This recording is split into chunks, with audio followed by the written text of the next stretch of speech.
يا الله يا كريم يا عظيم يا غفور يا شكور يا ودود.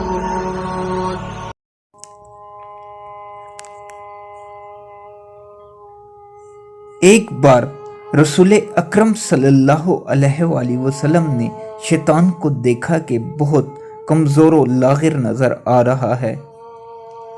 آپ صلی اللہ علیہ وآلہ وسلم نے اس سے پوچھا، تیرا یہ حال کیوں ہو گیا ہے؟ شیطان نے کہا، اے رسول خدا، آپ کی امت کے 6 کاموں کے باعث پریشان ہوں۔ مجھے ان کاموں کے دیکھنے کی طاقت نہیں ہے اور میں ان کا متحمل نہیں ہوں۔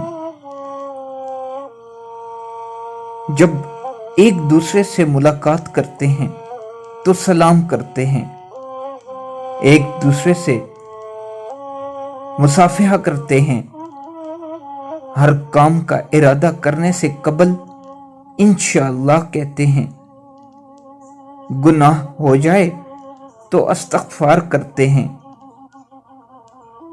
آپ کا نام سنتے ہیں تو صلوات پڑھتے ہیں، ہر کام کی ابتدا میں بسم اللہ الرحمن الرحیم کی تلاوت کرتے ہیں،